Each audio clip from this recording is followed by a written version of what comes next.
What else can I tell you? I guess I've told you all the disasters of my life. But I want you to know that I really want things to be different. A few years ago, I got pregnant with Layla. It was amazing how much better I felt and how happy I was, even when the situation wasn't great. And as soon as I found out, I stopped everything. Alcohol, drugs, nothing, nothing. And I was living with Stephanie, and she would not have any of that nonsense around the kids anyway. And then when Layla was born, I moved in with her father.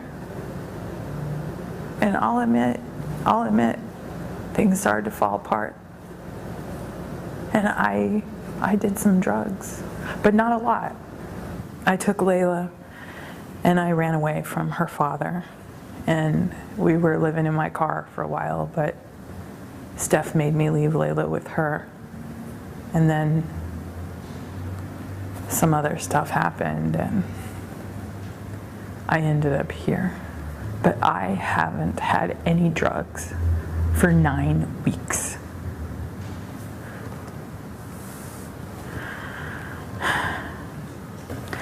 It seems like whenever I get drunk, I wind up at the emergency room in the hospital because I pass out. And with diabetes and now my blood pressure, I stopped doing that when I was pregnant with Layla, and I stopped when I was in the probation program. Look, I admit I've tried a lot of drugs, okay? But I am not doing that anymore, and I am not going to let anything, I'm not going to let anything jeopardize getting my Layla back. You know, I always lay in bed dreading getting up and just, Steph is always nagging me, wash your face, comb your hair, take a shower, you'll feel better. You know, it is my experience that looking and smelling good just bring you more attention. And I just really don't have the energy for that. I'm brushing my teeth.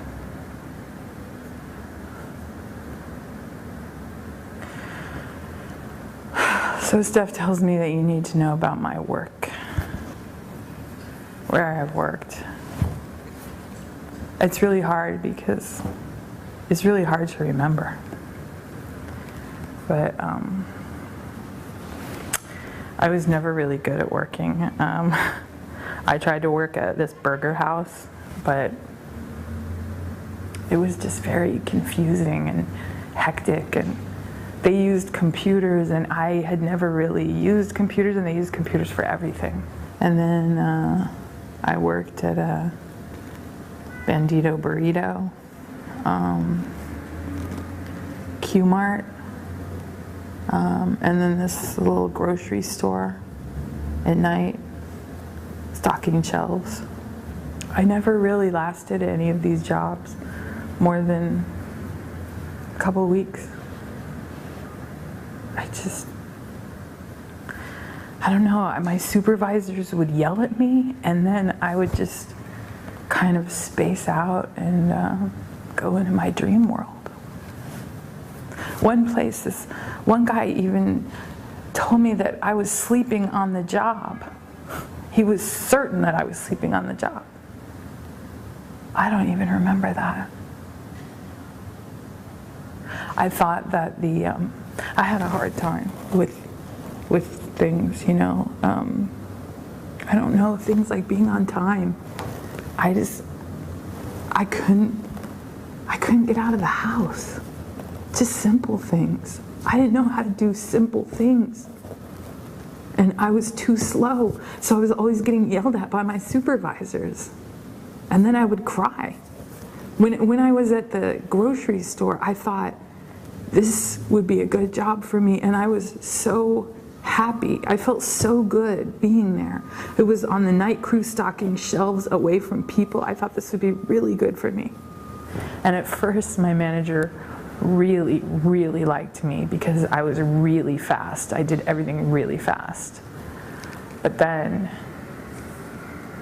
eventually, she got upset with me because I was rearranging everything, but I had a system. I had a good idea for a system the way it should be. She was very upset. She yelled at me. And I cried. And I couldn't stop crying.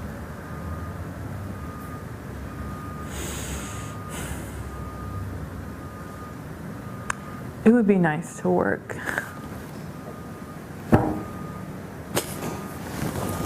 and have friends.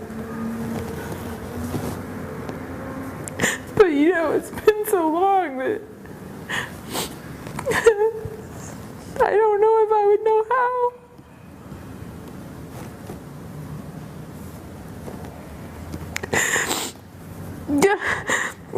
Anyway, people don't really like me. and when I'm at my jobs, I don't know, I'm always getting yelled at and doing things wrong. I'm always too fast or too slow. It would be good to live normal, you know? Like Steph. I mean, she goes to the store and she cooks, makes meals for her kids, you know? But I can't do that. I can't be in a store for more than a few minutes. And I don't know how to cook. I can't cook. Not that I would like to. When I have money, I buy pizza or burgers. Or I would go to the convenience store and get like cereal and milk and pizza and burgers for the kids. And there's this one pizza place that actually makes good sandwiches. But otherwise, I just go to the Q-Mart next door and get my other stuff. It seems like I spent half my life in the hospital or this jail. You know, it's my home away from home. They become my second homes. In this entire county, I think I know all the hospital staff, all the cops, all the judges, all the parole officers and drug counselors. Or at least they know who I am.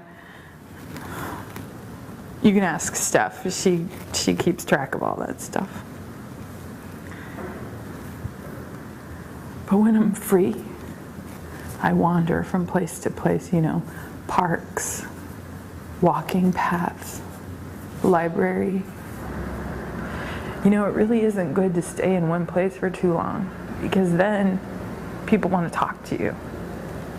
And then you get to know them, and then you risk getting hurt.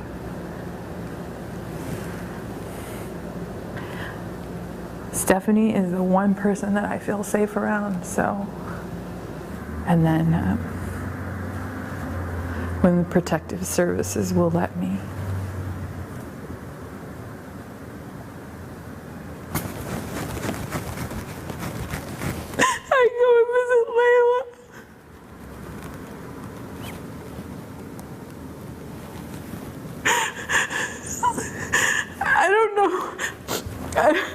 I don't even know if any of this is going to help, but